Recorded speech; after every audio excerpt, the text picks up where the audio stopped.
Olá, estamos iniciando pela TV Suprem, braço de comunicação da União Planetária, mais uma entrevista do movimento 2022-2030, o Brasil e o mundo que queremos, uma parceria da Universidade de Brasília, através do Núcleo de Estudos do Futuro, do Centro de Estudos Avançados Multidisciplinares com a União Planetária.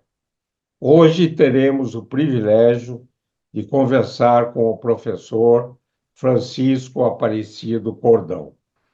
Vamos revisitar sua infância e juventude, sua formação básica e universitária e conhecer suas atividades como professor e especialista na área de educação.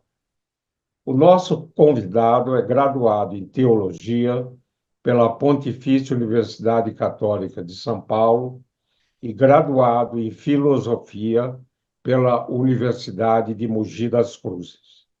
É especialista em educação profissional, administração educacional e na sociologia da educação. Atuou por mais de 30 anos no Serviço Nacional de Aprendizagem Comercial, o SENAC, de São Paulo. Foi presidente do Conselho Estadual de Educação de São Paulo, do Fórum Nacional dos Conselhos Estaduais de Educação e da Câmara de Educação Básica do Conselho Nacional de Educação. Publicou 32 trabalhos em revistas especializadas, 7 capítulos de livros e 2 livros. Recebeu prêmios e homenagens, das quais destaco titular da Academia Paulista de Educação e comendador do Mérito Educativo. Atualmente é diretor da PABIRU Educacional. Muito obrigado, professor Francisco Aparecido Cordão. Na minha primeira indagação, pediria que revisitasse a sua infância e juventude, a sua formação básica e universitária e os caminhos que o levaram a ser um importante professor e pesquisador na área de educação. Por favor. É um prazer muito grande participar desse programa e é importante dizer que desde a minha formação primária eu já acabei sendo orientado para a área da educação. Eu sou nascido na roça, na zona rural, no bairro dos Rochas, em Avaré, e estudei os meus 3 primeiros anos numa escola multisseriada. Mas eu tive muita sorte.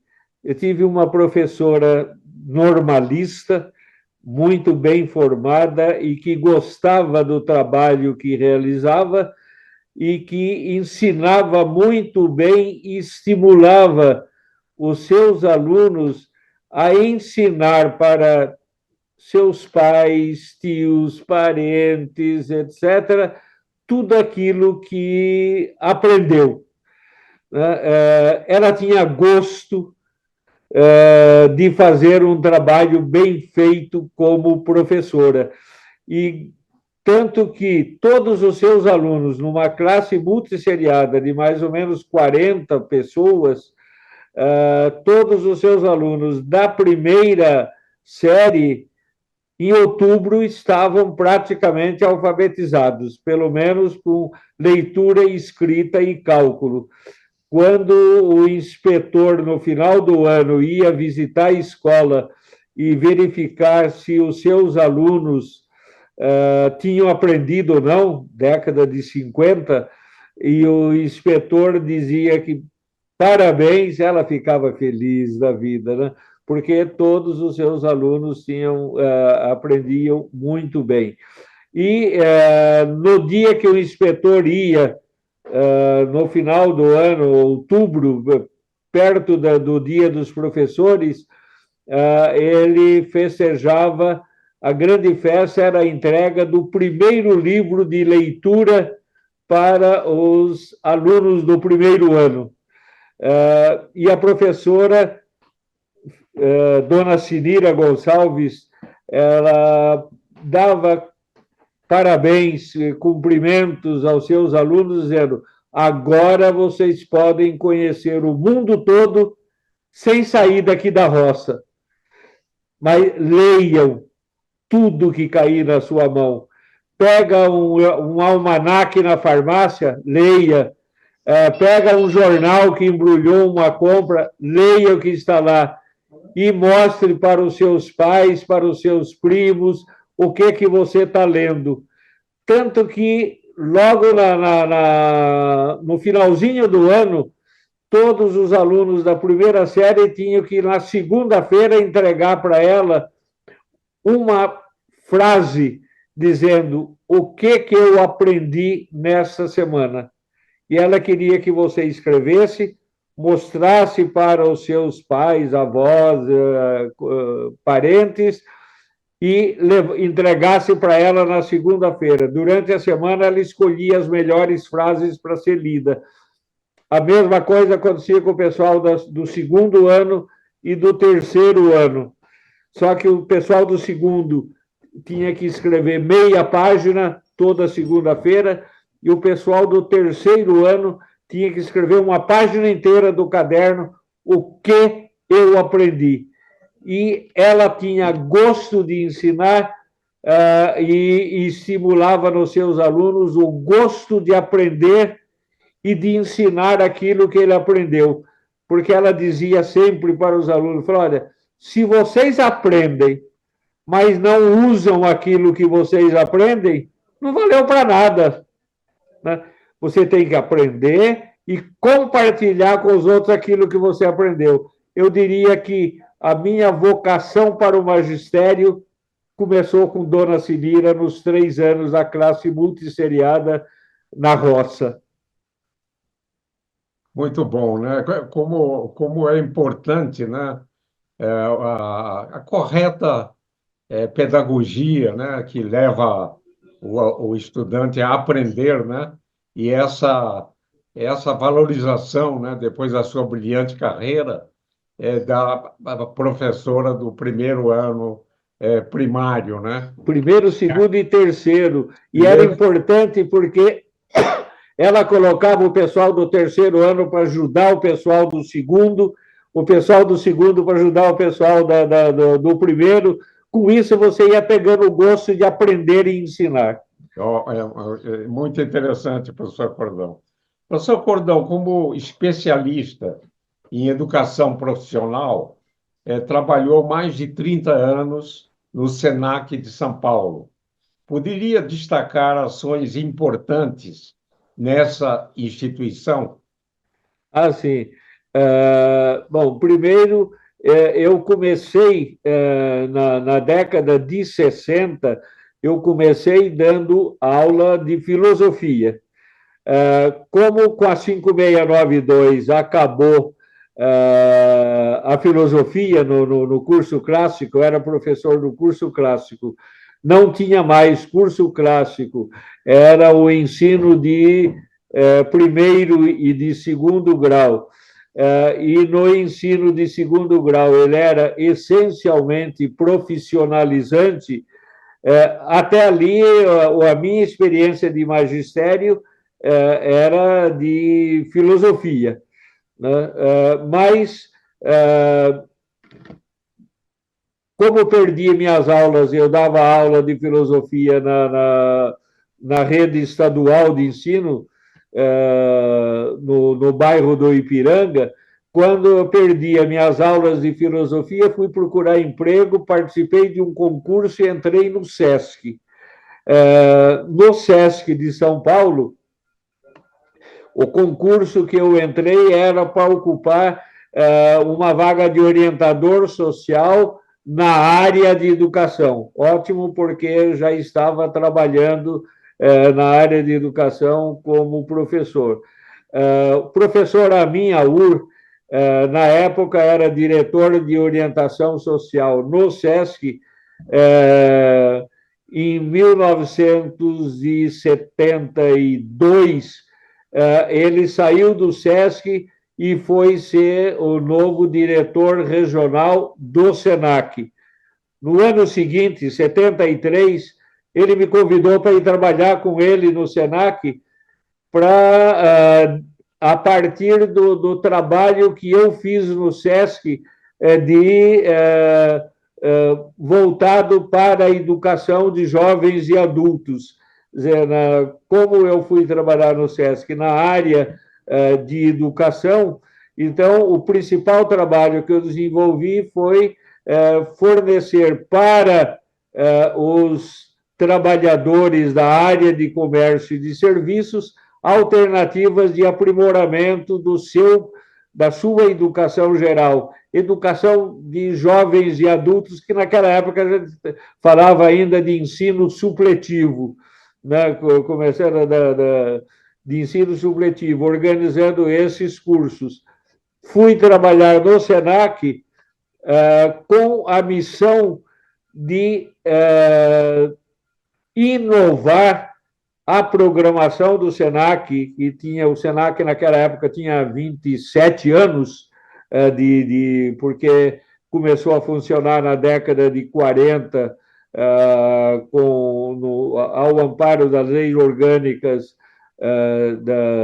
da educação profissional e da educação em geral, e depois deu saltos qualitativos muito bons com a primeira LDB, na medida em que passou a desenvolver também cursos técnicos de nível médio com equivalência para a continuidade de estudos, porque antes da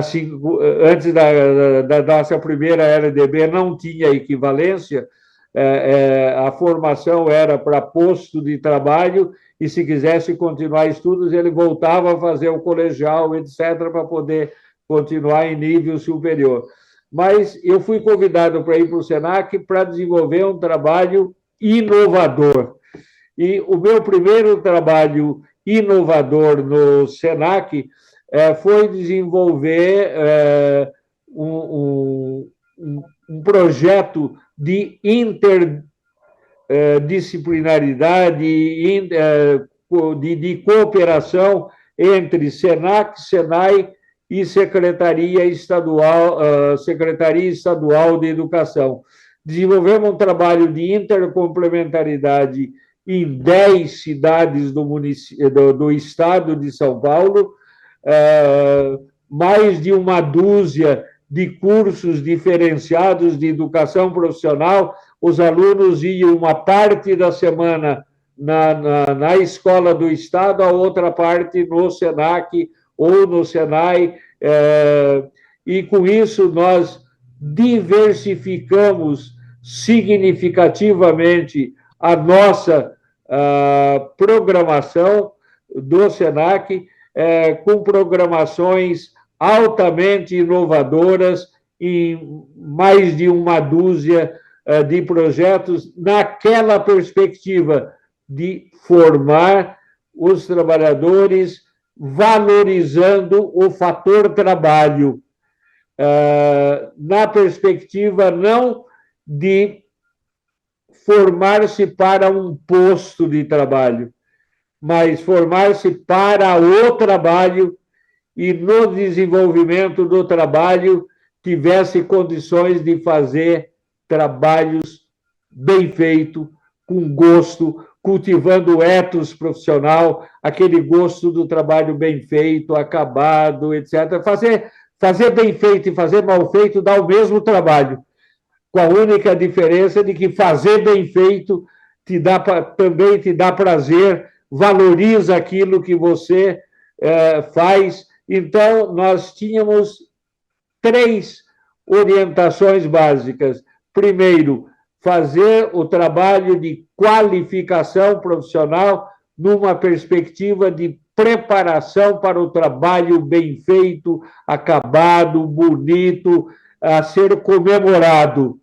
Segundo, valorizar o trabalho na perspectiva de que você tem que, não é simplesmente fazer aquilo que o chefe manda você fazer, certo? É fazer aquilo que você percebe que deve ser feito e fazer bem feito e feliz, porque você está contribuindo efetivamente. Uma das marcas do SENAC nessa década foi de fazer diversificar a sua produção, procurando atender toda a área de comércio e de serviços,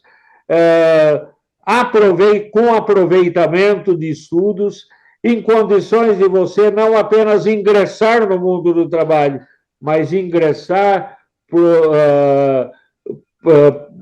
promover mudanças significativas no próprio local de trabalho, valorizando o seu trabalho, tendo o prazer de fazer algo bem feito, produtivo, inovador, crescendo, o que a OIT chama de desenvolvendo um trabalho decente.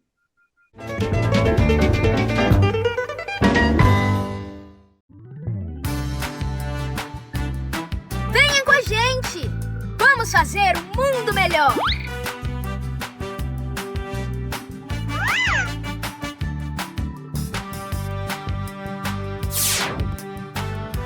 Eu sou Suprem! Seja Suprem, você também!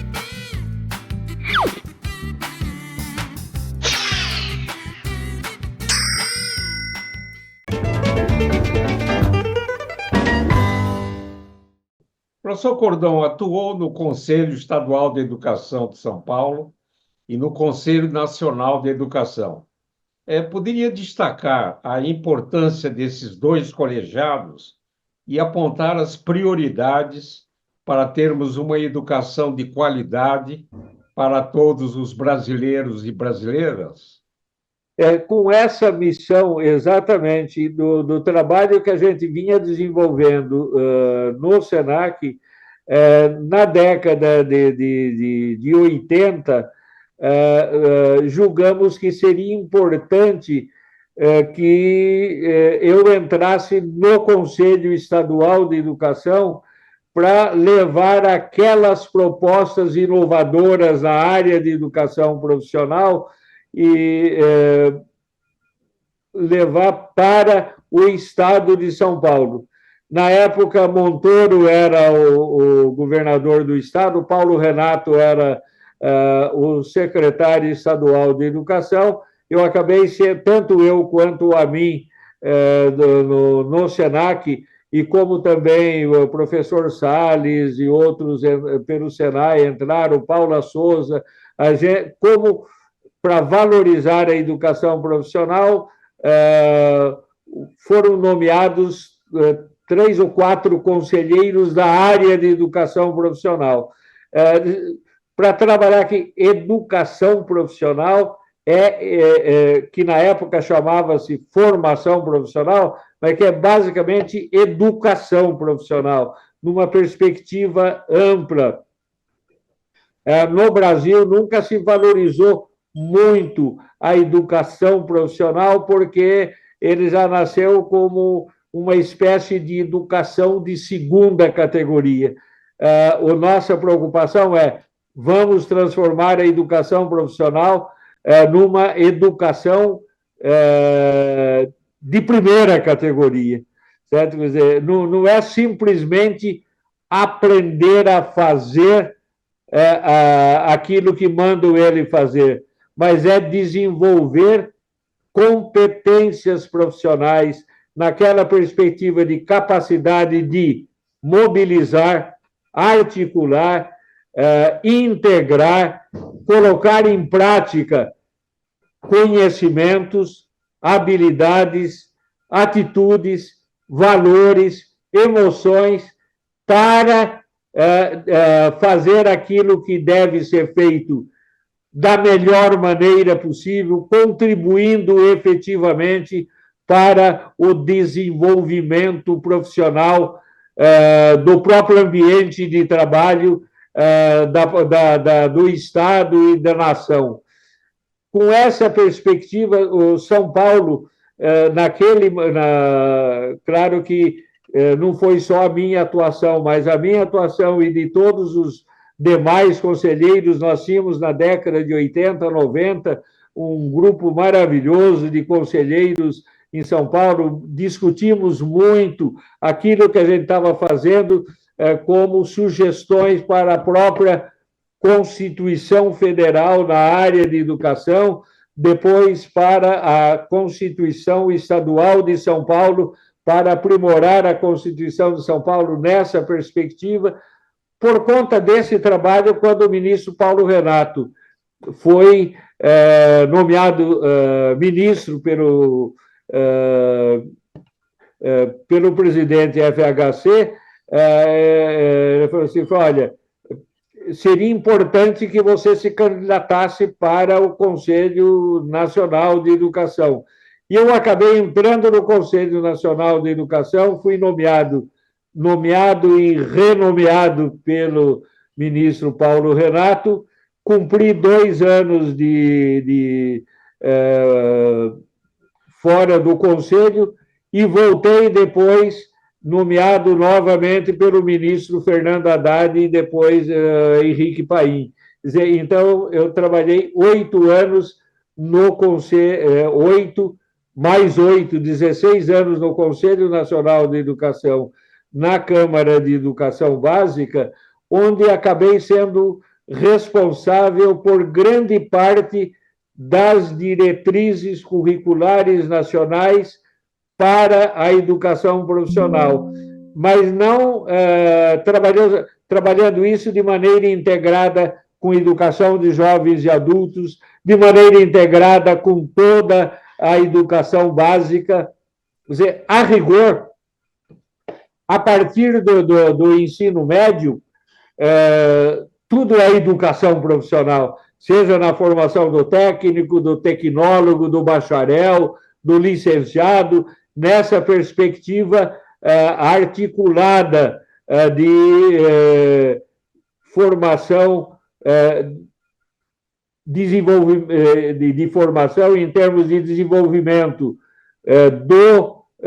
dos conhecimentos, aprender a conhecer, a fazer, a conviver, a ser, esses 4 pilares do conhecimento que a Unesco enfatiza, e que no Conselho Nacional de Educação, nas diretrizes nas quais eu trabalhei, nós enfatizamos sempre a necessidade de mobilizar, articular e integrar e colocar em prática conhecimentos, habilidades, atitudes, valores, para dar respostas originais e criativos aos desafios da vida pessoal e profissional. A nossa Constituição Federal, artigo 205, ela enfatiza que o objetivo da educação é promover o pleno desenvolvimento da pessoa, seu preparo para o exercício da cidadania e sua qualificação profissional, de maneira integrada, de maneira articulada, certo? Por isso que nós trabalhamos, inclusive, na própria organização da educação profissional integrada com o ensino médio, articulada como integrada, concomitante ou subsequente ao ensino médio. Porque, apesar de ser obrigatório constitucionalmente educação no Brasil dos 4 aos 17 anos, vírgula, inclusive para quem não concluiu na idade própria, isto era, a educação de jovens e adultos ao longo da vida, etc., nós temos ainda um volume muito grande e o O próprio IBGE diz que tem um volume grande de analfabetos, tem um volume grande de pessoas que não concluiu o ensino fundamental e médio, certo? Mas eles vão trabalhar. Então, é importante o desenvolvimento profissional articulado com a educação básica e aprimorando a própria educação básica e aprimorando continuamente o seu trabalho profissional. Não é apenas preparação para um trabalho, né, para um emprego, mas para tanto que eu falo desenvolvimento de competência profissional para a laborabilidade, certo? Naquela perspectiva de desenvolvimento bem feito de tudo aquilo que que é feito normalmente e que deve ser feito cultivando o ethos profissional, aquele gosto pelo trabalho efetivamente contributivo para melhorar a humanidade, certo? Quer dizer, melhorar a participação da humanidade no desenvolvimento aqui no planeta Terra, porque o ser humano tem que desenvolver essa capacidade de viver bem consigo mesmo, com os outros, com os seus semelhantes, com o meio ambiente e com o transcendente. Quer dizer, ele é essencialmente um ser de relações, e como ser de relações tem que contribuir para o aprimoramento e não para a destruição do planeta Terra, no qual vivemos. Belas palavras, professor Cordão. Infelizmente, nós estamos chegando ao final da nossa conversa, mas antes gostaria que desse uma mensagem aos jovens que nos assistem.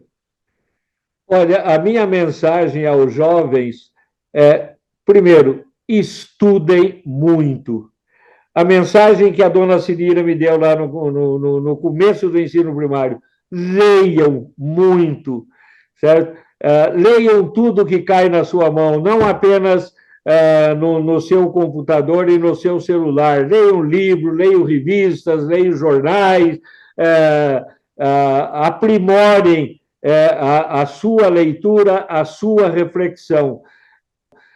É importante estudar bastante nessa perspectiva orientada pelo nosso patrono, professor Paulo Freire.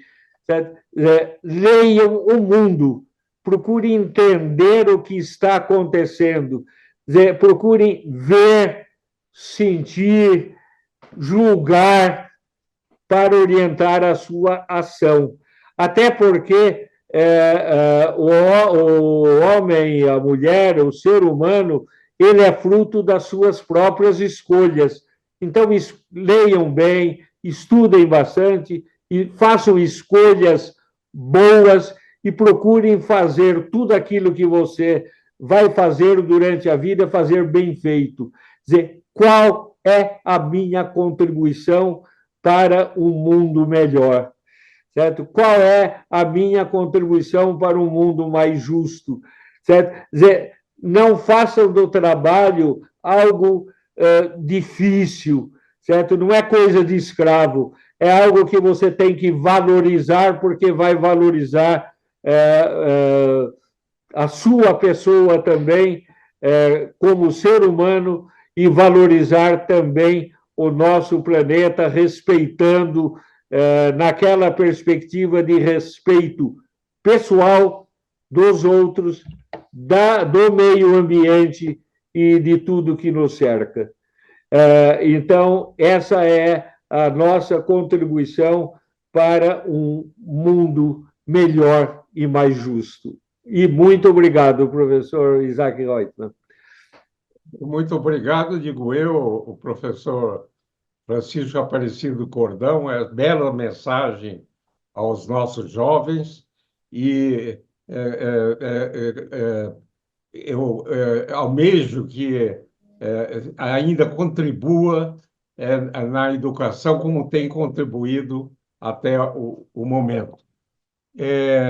Gostaria de dizer que os nossos programas podem ser acessados no canal YouTube do canal Supre. E eu gostaria de agradecer a atenção de todas e todos que estiveram com a gente e voltaremos a nos encontrar em uma próxima oportunidade. Até lá. Muito obrigado, professor Isaac.